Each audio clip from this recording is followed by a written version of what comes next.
Hello അസ്സലാമലൈക്കും എല്ലാവർക്കും പുതിയൊരു വീഡിയോയിലേക്ക് സ്വാഗതം. ഇന്നത്തെ വീഡിയോ ഈസി ബ്രേക്ക്ഫാസ്റ്റിൻ്റെ റെസിപ്പിയാണ് കേട്ടോ. ബ്രേക്ക്ഫാസ്റ്റിനോ അല്ലെങ്കിൽ ഈവനിങ്ങിനോ ഡിന്നറിനൊക്കെ കഴിക്കാൻ പറ്റിയ ഒരു അടിപൊളി ഐറ്റംസ് ആണ്. അപ്പോൾ കറിയൊന്നും വേണ്ട കേട്ടോ, പെട്ടെന്ന് തയ്യാറാക്കി എടുക്കാൻ പറ്റുന്നതാണ്. രാവിലെ തിരക്ക് പിടിച്ച ദിവസങ്ങളിലൊക്കെ നമുക്ക് ഉണ്ടാക്കിയെടുക്കാൻ പറ്റിയ ഒരു ഹെൽത്തി ആയിട്ടുള്ളൊരു പലഹാരം തന്നെയാണ്. അപ്പോൾ നമുക്ക് നേരെ വീഡിയോയിലേക്ക് പോകാം.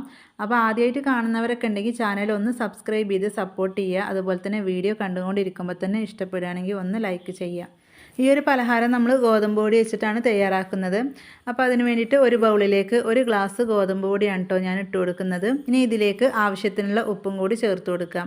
ഞാനിവിടെ ഒരു അര ടീസ്പൂണിൻ്റെ അടുത്ത് ചേർത്ത് കൊടുത്തിട്ടുണ്ട് കേട്ടോ. അപ്പോൾ ഉപ്പൊക്കെ നമ്മുടെ ഇഷ്ടത്തിനനുസരിച്ച് ചേർത്ത് കൊടുക്കാം. ഇനി ഇതിലേക്ക് കുറച്ച് വെള്ളം ഒഴിച്ചിട്ട് നല്ലപോലെ കട്ടകളൊന്നും ഇല്ലാതെ മിക്സാക്കി എടുക്കണം. അപ്പോൾ ഞാൻ ആദ്യം അര ഗ്ലാസ് വെള്ളം ഒഴിച്ചു കൊടുത്തു. എന്നിട്ട് ഇപ്പോൾ ബാക്കിയും കൂടി ഒഴിച്ചു കൊടുക്കുന്നുണ്ട് കേട്ടോ. അങ്ങനെ ഇപ്പോൾ ഒരു ഗ്ലാസ് വെള്ളമാണ് ഞാൻ ഒഴിച്ചു കൊടുത്തിട്ടുള്ളത്. അപ്പോൾ വെള്ളം നോക്കിയിട്ട് ഒഴിച്ചു കൊടുക്കുക കേട്ടോ. നമ്മൾ എടുക്കുന്ന ഗോതമ്പ് പൊടിക്ക് അനുസരിച്ചായിരിക്കും വെള്ളമൊക്കെ ചേർത്ത് കൊടുക്കേണ്ടത്. അപ്പോൾ ഞാനിവിടെ ഒരു ഗ്ലാസ് വെള്ളം ഒഴിച്ചു കൊടുത്തു. അപ്പോൾ തിക്കായിട്ടുള്ളൊരു ബാറ്ററാണ് കേട്ടോ നമുക്ക് കിട്ടിയിട്ടുള്ളത്. നമുക്കിതൊരു ദോശമാവിൻ്റെയൊക്കെ ആ ഒരു കൺസിസ്റ്റൻസിയിലാണ് കിട്ടേണ്ടത്. ഒട്ടും കട്ടകളൊന്നും ഇല്ലാതെ നല്ലപോലെ ഒന്ന് മിക്സാക്കി എടുക്കണം. ഗോതമ്പ് പൊടിയൊക്കെ പിന്നെ പെട്ടെന്ന് തന്നെ മിക്സായി കിട്ടുമല്ലോ. ഏകദേശം ഞാനൊരു അര ഗ്ലാസ് വെള്ളം കൂടി ഇതിലേക്ക് ഒഴിച്ചു കൊടുക്കുന്നുണ്ട് കേട്ടോ.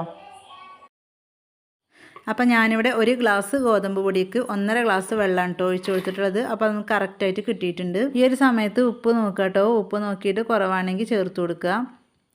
ഇനി ഇതിൽ വേറൊന്നും ചേർത്ത് കൊടുക്കേണ്ട ആവശ്യമില്ല. അതായത് ബേക്കിംഗ് സോഡ അങ്ങനെയൊന്നും ചേർത്ത് കൊടുക്കേണ്ട ആവശ്യമില്ല കേട്ടോ.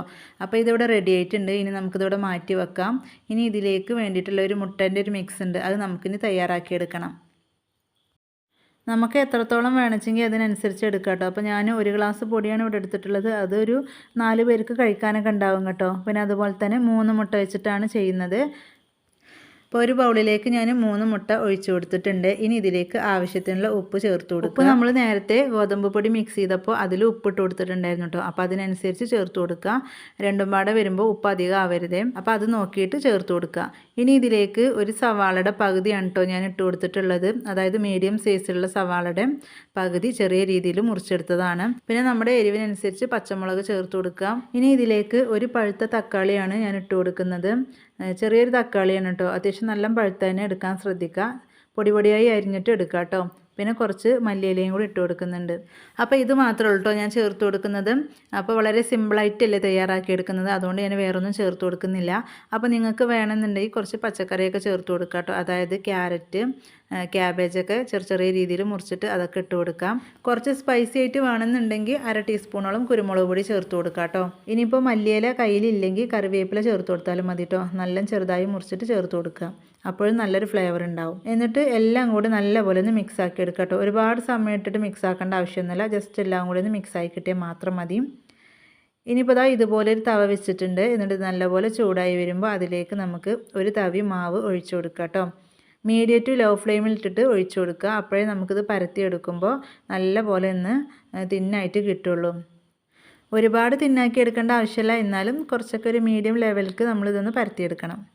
ഇനി ഇത് നമുക്ക് അടച്ച് വെക്കേണ്ട ആവശ്യമൊന്നുമില്ല. ഏകദേശം 1 മിനിറ്റ് ആകുമ്പോഴത്തേന് തന്നെ ഇത് കുക്കായിട്ട് കിട്ടും. അപ്പോൾ പകുതിയോളം കുക്കായി വന്നിട്ടുണ്ട് കേട്ടോ. ഇനി നമുക്കിത് തിരിച്ചിട്ട് കൊടുക്കാം കേട്ടോ.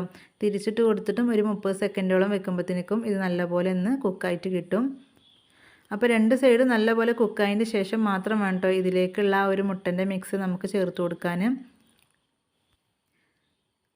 തിരിച്ചിട്ട് കൊടുത്തിട്ട് കൂടുതൽ സമയമൊന്നും വെക്കേണ്ട ആവശ്യമില്ല. ഒരു 30 സെക്കൻഡ് മാത്രം വെച്ചാൽ മതി. ഇപ്പോൾ വീണ്ടും ഞാൻ തിരിച്ചിട്ട് കൊടുത്തിട്ടുണ്ട്. നല്ലപോലെ കുക്കായി കിട്ടിയിട്ടുണ്ട്. ഇനി നമ്മൾ ഇതിൻ്റെ മുകളിലേക്ക് മുട്ടയുടെ മിക്സ് തയ്യാറാക്കി വെച്ചിട്ടുണ്ടായിരുന്നല്ലോ, അതിൽ നിന്ന് കുറച്ചെടുത്ത് ഒഴിച്ചു കൊടുക്കാം കേട്ടോ. അപ്പോൾ പരമാവധി സെൻറ്റർ വശത്ത് തന്നെ ഒഴിച്ചു കൊടുക്കാൻ ശ്രദ്ധിക്കുക കേട്ടോ. അപ്പോൾ ഇതുപോലെ ഇങ്ങനെ പോയിട്ടുണ്ടെങ്കിൽ നമുക്ക് തവി വെച്ചിട്ട് ഇതുപോലെ ആക്കി കൊടുത്താൽ മതി. പിന്നെ അതുപോലെ തന്നെ ദോശ അത്യാവശ്യം നല്ല ചൂടാണ്. അപ്പോൾ അതുകൊണ്ട് പെട്ടെന്ന് സെറ്റായിക്കോളും. ഇനി നമുക്ക് ഇതൊന്ന് മടക്കി എടുക്കണം കേട്ടോ. അതായത് ഒരു ബോക്സ് ടൈപ്പ് ആക്കിയിട്ട് എടുക്കണം. ഇത് നമ്മൾ ബോക്സ് ടൈപ്പ് ആക്കി മടക്കി എടുത്തിട്ടില്ലെങ്കിലും ഒറ്റ മടക്ക് കൊടുത്താലും കുഴപ്പമൊന്നുമില്ല കേട്ടോ. നമ്മൾ ബോക്സ് ടൈപ്പ് ആക്കി മടക്കി എടുക്കുമ്പോൾ കാണാനൊരു ഭംഗി ഉണ്ടാവും. അപ്പോൾ അതിന് വേണ്ടിയിട്ടാണ്. അപ്പോൾ ഇതുപോലെ ഇങ്ങനെ 2 സൈഡും ഇങ്ങനെ മടക്കി കൊടുക്കുക. ഇത് പെട്ടെന്ന് സെറ്റാകും കേട്ടോ. നല്ലപോലെ ചൂടാണല്ലോ. അപ്പോൾ അതുകൊണ്ട് നമ്മളിങ്ങനെ മടക്കി കൊടുക്കുമ്പോഴത്തേന് തന്നെ അതവിടെ പ്രസ്സായിട്ട് ഇരുന്നോളും. തവി വെച്ചിട്ട് ജസ്റ്റ് ഒന്നിങ്ങനെ പ്രസ് ചെയ്ത് കൊടുത്താൽ മതി. അപ്പോൾ 2 വശം മടക്കി കൊടുത്തതിന് ശേഷം ഇതുപോലെ ഈ ഒരു വശം ഇങ്ങനെ തന്നെ ജസ്റ്റ് ഇതേ രീതിക്കൊന്ന് മടക്കിയെടുക്കുക കേട്ടോ. പെട്ടെന്ന് ചെയ്തെടുക്കാൻ പറ്റുന്നതാണ്. അപ്പോൾ അതാ ഇതുപോലെ ആക്കിയെടുത്തിട്ടുണ്ട്. ഇനി നമുക്ക് ഇതൊന്ന് തിരിച്ചിട്ട് കൊടുക്കണം കേട്ടോ. ഒരു 3-4 തവണ തിരിച്ചും മറിച്ചിട്ടിട്ട് വേവിച്ചെടുക്കണം. അപ്പോഴേ ഇതിൻ്റെ ഉള്ളിലുള്ള മുട്ടയൊക്കെ നല്ലപോലെ ഒന്ന് കുക്കായിട്ട് കിട്ടുള്ളൂ. ഈ ഒരു സമയത്ത് നമ്മൾ ലോ ഫ്ലെയിമിൽ തന്നെ ഇട്ടിട്ട് ചെയ്യാം കേട്ടോ. അല്ലെങ്കിൽ ഓൾറെഡി നമ്മുടെ ഈ ഒരു ദോശ കുക്കായതാണ്, അപ്പോൾ പെട്ടെന്ന് കരിഞ്ഞു പോകും. ഒരു 3-4 തവണ നമ്മളിത് ചെയ്തെടുക്കുമ്പോൾ ദോശ നല്ല ക്രിസ്പിയായിട്ട് കിട്ടും ചെയ്യും. ഉൾവശത്ത് ആ ഒരു മുട്ട നല്ലപോലെ കുക്കായി കിട്ടും ചെയ്യും കേട്ടോ. ഇപ്പോൾ 2-3 പ്രാവശ്യം തിരിച്ചും മറിച്ചിട്ടിട്ടൊക്കെ കുക്കാക്കി എടുത്തിട്ടുണ്ട് കേട്ടോ. അപ്പോൾ ഇതിവിടെ റെഡി ആയിട്ടുണ്ട്. നമുക്കിനി ഇത് പാനിൽ നിന്ന് മാറ്റിയെടുക്കാം. ഇതുപോലെയാണ് കിട്ടേണ്ടത്. കണ്ടോ, പുറം വശം നല്ല ക്രിസ്പിയാണ്. ഈ ഒരു സമയത്ത് നിങ്ങൾക്ക് വേണമെന്നുണ്ടെങ്കിൽ കുറച്ച് നെയ്യൊന്ന് സ്പ്രെഡ് ചെയ്ത് കൊടുക്കാം കേട്ടോ. അപ്പോൾ നല്ലൊരു ടേസ്റ്റ് കിട്ടും. അത് ഓപ്ഷനിലാണ്, വേണമെങ്കിൽ ചെയ്താൽ മതി. അപ്പോൾ നമുക്ക് അടുത്തതും ഇതുപോലെ തന്നെ ഉണ്ടാക്കിയെടുക്കാം. പാന് നല്ലപോലെ ചൂടാണെങ്കിൽ ഏറ്റവും ലോ ഫ്ലെയിമിൽ ഇട്ടിട്ട് ഒഴിച്ചു കൊടുക്കുക കേട്ടോ. അപ്പോഴേ ഇതുപോലെ പരത്തിയെടുക്കാൻ പറ്റുള്ളൂ. അപ്പോൾ ഗോതമ്പ് പൊടി വെച്ചിട്ട് ഇതുപോലെ ദോശ തയ്യാറാക്കാത്തവരൊക്കെ ഉണ്ടെങ്കിൽ ഒന്ന് തയ്യാറാക്കി നോക്കാം കേട്ടോ. രാവിലെയൊക്കെ വളരെ എളുപ്പമാണ്. നമുക്ക് കറിയൊന്നും തയ്യാറാക്കേണ്ട ആവശ്യമില്ല കേട്ടോ. പിന്നെ കൂടുതൽ സമയം എടുക്കില്ല, പെട്ടെന്ന് ഉണ്ടാക്കിയെടുക്കാനും പറ്റും. അപ്പോൾ അതാ ഇത് ഒരു വശം ആയിട്ടുണ്ട്. നമുക്ക് തിരിച്ചിട്ട് കൊടുക്കാം. അപ്പോൾ ഇതിവിടെ കുക്കായിട്ടുണ്ട് കേട്ടോ. ഇനി ഇതിന് മുകളിലേക്ക് മുട്ടയുടെ മിക്സ് ഒഴിച്ചു കൊടുക്കാം കേട്ടോ. അപ്പോൾ നേരത്തെ ഞാൻ ഒരു തവി മുഴുവനായിട്ട് ഒഴിച്ചു കൊടുത്തിരുന്നു കേട്ടോ. അപ്പോൾ അങ്ങനെ പരന്ന് പോയിരുന്നു. അപ്പോൾ ഞാൻ കുറച്ച് മാത്രമായിട്ട് ഒഴിച്ചു കൊടുക്കുന്നത്. 3 മുട്ട വെച്ചിട്ട് തന്നെ നമ്മൾ ഇതുപോലെ മിക്സ് തയ്യാറാക്കിയിട്ടുണ്ടെങ്കിൽ ഒരുപാട് ഉണ്ടാവും കേട്ടോ. അപ്പോൾ നിങ്ങൾക്ക് വേണമെങ്കിൽ 2 മുട്ട വെച്ചിട്ടും തയ്യാറാക്കിയെടുക്കാം. അപ്പോൾ നമുക്ക് ബാക്കിയുള്ളതും ഇതുപോലെ തന്നെ തയ്യാറാക്കിയെടുക്കാം. അപ്പോൾ അത് മുഴുവനായിട്ടും ഉണ്ടാക്കിയെടുത്തിട്ടുണ്ട്. ഒരു ഗ്ലാസ് പൊടി എടുത്തിട്ടുണ്ടെങ്കിൽ നമുക്ക് 4 പേർക്കൊക്കെ കഴിക്കാനുണ്ടാവും. അപ്പോൾ നമ്മുടെ വീട്ടിലൊക്കെ എപ്പോഴും ഉണ്ടാകുന്നതാണ് ഈ ഒരു ഗോതമ്പ് പൊടി. അപ്പോൾ എന്തായാലും ഇതുപോലെ ട്രൈ ചെയ്ത് നോക്കാം. അപ്പോൾ രാത്രിയിലൊക്കെ അരിഭക്ഷണമൊക്കെ ഒഴിവാക്കിയിട്ട് ചപ്പാത്തി, ഗോതമ്പ് ദോശയൊക്കെ കഴിക്കണ ഒരുപാട് പേരുണ്ടാവുമല്ലോ. അപ്പോൾ അവരൊക്കെ എന്നും ഒരേപോലെ ഉണ്ടാക്കാതെ ഇതുപോലെ വെറൈറ്റി ആയിട്ടൊക്കെ ഒന്ന് തയ്യാറാക്കി നോക്കാം കേട്ടോ. അപ്പോൾ രാവിലെ സിമ്പിളായിട്ട് ഹെൽത്തി ആയിട്ടുള്ള ബ്രേക്ക്ഫാസ്റ്റൊക്കെ വേണമെന്നുണ്ടെങ്കിൽ ഇതുപോലെ ഒന്ന് തയ്യാറാക്കി നോക്കാം കേട്ടോ.